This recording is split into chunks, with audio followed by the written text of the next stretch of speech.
Hello everyone. Today we'll be talking about high output cardiac failure. I'll try to take the big example for it, which is arteriovenous malformations. Specifically, I'll just give an example about Vein of Galen just because I've been having a case that I can connect to and I can explain further on. But to an extent, we'll just talk about high cardiac output failure, what are the causes of it, and then we'll go into more specific of the pathophysiology of AVM, high output cardiac failure, and then expand on that a bit because it's just an interesting topic to talk about at this moment, aside from the assigned lectures that we usually speak about earlier. So in this point, when we talk about high output cardiac failure, what could be the causes for it, right? When we are talking about high cardiac output failure, we're talking about a normal heart that is all of a sudden unable to meet the demands of the body.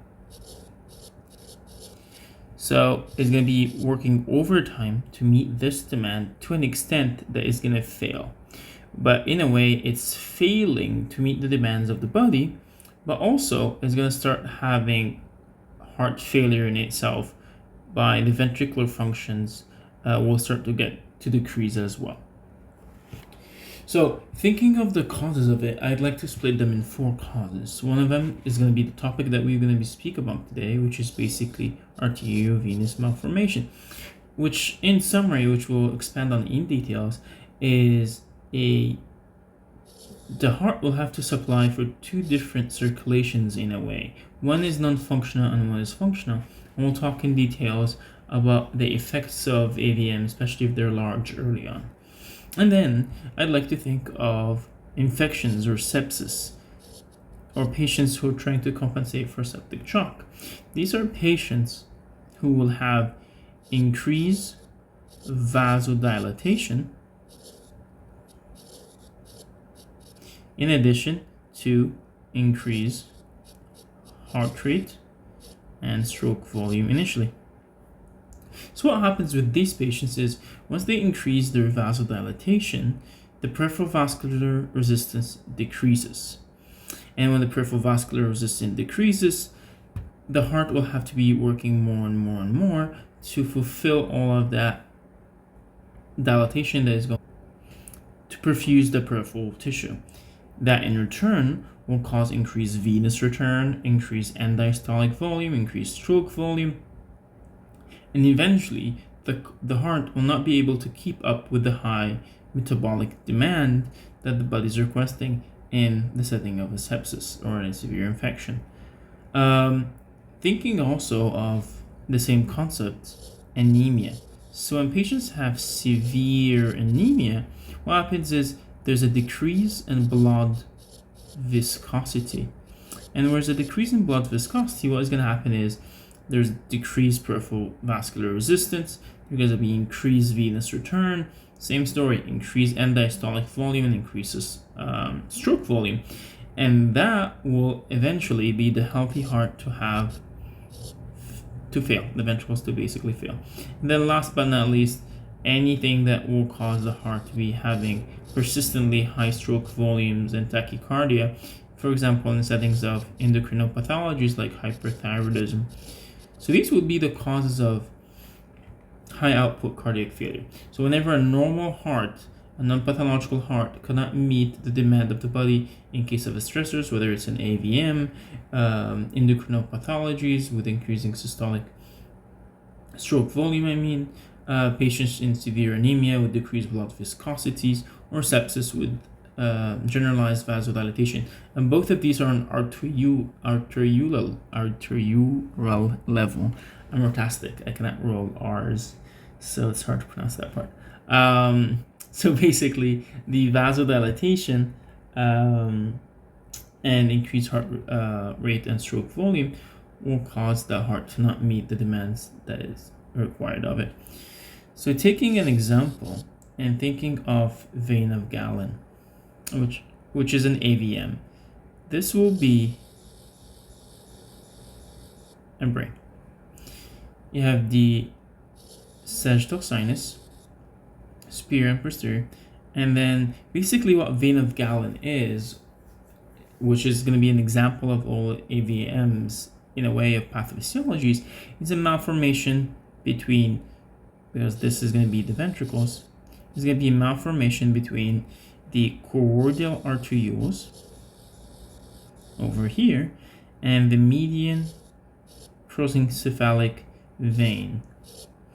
And basically what was happen is gonna have an AVM. There's two types of the vein of Galen, which is not really relevant to what we're saying right now, but basically that's the pathophysiology embryologically in the mom's body. So what happens in this way is the body is the same purpose that we said here, will have increased cardiac output to meet with the demand of that AVM, which is a different circulation, right? So what happens is decreased cardiac output, but at the same time, there's decreased systemic perfusion because most of the output goes as a waste in the AVM over there. And what happens embryologically in the mom's stomach is, in the mom's uterus, is the lungs of the baby, which are maturing currently, will have increased over circulation in all of its vascular beds. And when there's increased over circulation in the vascular beds, the endothelium will get stimulated. And when the endothelium continue to get stimulated, basically there will be an increase in the pulmonary arterial pressure because there's going to have proliferation in the vascular beds of the pulmonary artery, which will cause pulmonary hypertension.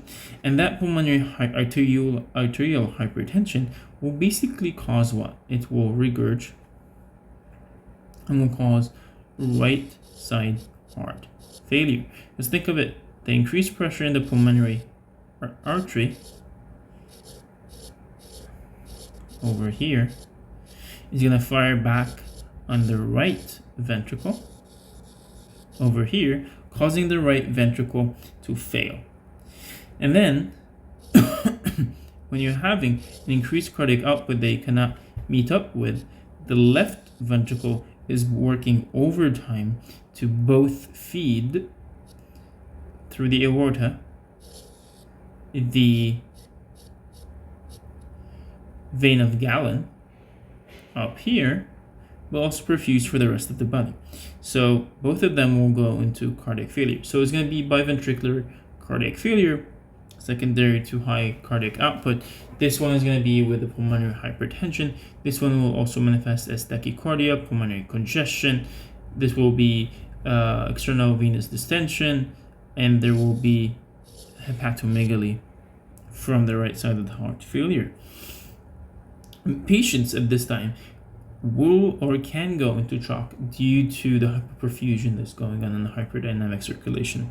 Something to think of mainly is Steele syndrome. So this is the third thing that happens with AVMs or the vein of Galen. Steele syndrome is going to happen in two areas. There's going to happen intracranial Steele syndrome, so it's going to actually steal from all of the blood supply to the brain, especially if you have something called pseudofeeders, and these pseudofeeders are basically bad prognostic signs. Or it can steal during diastole from the coronary arteries. So basically when that happens, you'll have coronary artery ischemia and cause ischemic heart disease. To get that, either on the angiograph or on the echo, you can see retrograde descending aortic flow, which basically means is whenever there is diastole, there's increased steal flow towards the AVM, which takes away from the coronary refill time, which happens in the diastolic phase of the cardiac cycle.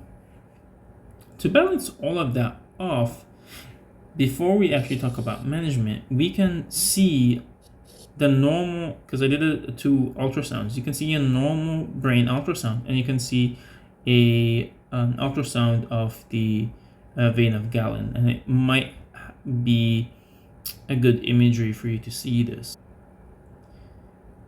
In this patient, for example, this is normal. So you'll see over here, you'll see this is the cerebrum, this is the cerebellum, this is a coronal cut view of the brain, and these are the sulci and the gyri. In this patient, it's still normal. Also coronal section of the brain. You can see here the cerebrum, here's the midline, here's the cerebellum, here is the cerebellum, cerebrum, and the midline. I do believe that here in this section you'll see, and now this is going to be more of a sagittal view, which you can see the ventricles, here the limbic system, thalamus, the cerebellum, and the cerebrum. And I want to show you at the end of it the that's the cardiac. No. Here, there we go. Here you will see the vein of Galen. So this is a sagittal view. Here's your cerebrum, here's your midbrain, here's your brainstem, here's your cerebellum, and you see here, because I'm doing it on the Doppler flow, this is a mix between arterial and venous blood. It's not because it's red and blue, it's just the Doppler effect of it. But you can kind of see a hyperdynamic circulation, especially around the circle of Willis. And you see that connection that I drew with the sagittal sinus. At the end of this, when I close the Doppler, you'll see that you can't see anything on the normal brain except pulsation around the fourth ventricle over here, if you can see that part. And then when we go back, you'll see basically there. You'll see basically here's the AVM, and here's the connection between it and the S-verse sagittal sinus. So going back to this, when you want to treat these patients, what you're thinking of at this point is, okay, so I have pulmonary arterial hypertension with right-sided heart failure. I have left-sided heart failure with pulmonary congestion, and I have Steele syndrome and ischemic heart disease. Right? So pulmonary hypertension, what we can do is we can give the patient oxygen. So increase your FiO2. You want to give nitric acid. But think of this as also when you continue to give patient oxygen and you're giving them hyperoxia, you'll actually stimulate more of the pulmonary arterial hypertension. So you need to kind of be aware of what you're giving to supplement for your hypoxia that you're giving.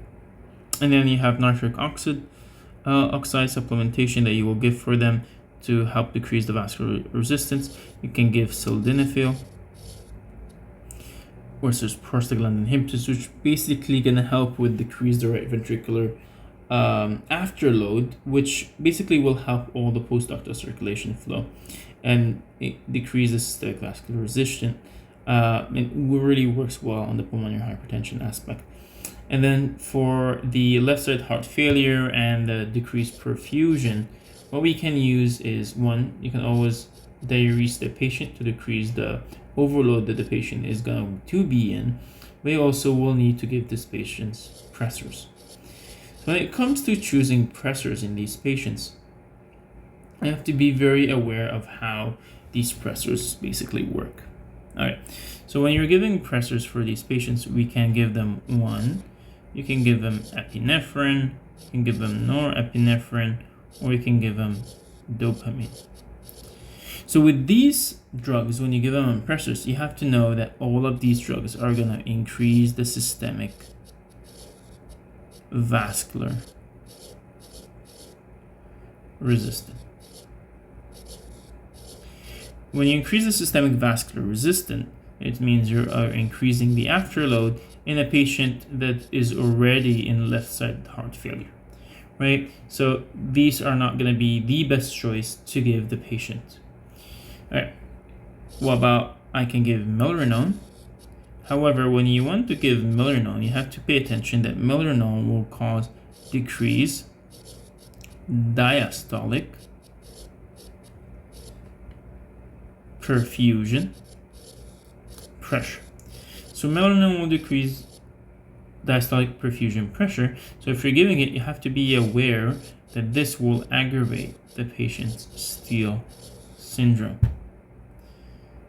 The last aspect of it, which drug I can give, which will not increase the systemic vascular resistance, though butamine, and it will not decrease the diastolic perfusion pressure, is going to be dobutamine. So usually the first choice to do in these patients is dobutamine. If you give any of the others, you have to be aware of their effects and side effects. And you need to also know that with Vein of Galen, it's either a patient who's already in a shock state or a patient who is compensated. So most patients to an extent can be compensated until they present later on in life. And if they're compensated, just you want to make sure you're treating the pulmonary hypertension, the left side heart failure, and as we mentioned before, to give them enough support, and you can put them on Lasix. If they're in shock, then they will need perfusion, so they will probably need to be placed on pressors. That being said, if the patient can be maintained on only medications until they're stable enough, then usually neurosurgery or interventional radiology would take him 3 to 6 months of age to do endoarterial, transarterial endovascular embolization. But however, if the patient is really not stable and the patient cannot wait, at times they do it earlier and depends on the risk factors, but we have to know that the mortality rate ranges from 10 to 50% even after the corrections with these patients. So you need to kind of be aware of that when you're doing that. Going back to the Steele syndrome in these patients, you have to be aware of the pseudo-feeders that we mentioned, but you have to know that there will cause encephalomalacia, will cause brain ischemia, and then more and more ischemic heart disease will just aggravate both left and right-sided heart failure. In summary, that's kind of what I wanted to say about high cardiac output failure. We need to just remember these causes of it, and this is just a good example for an interesting case, and we already looked at the scans for this patient. Please let me know if I explained something wrong, and then the resources are going to be in the link.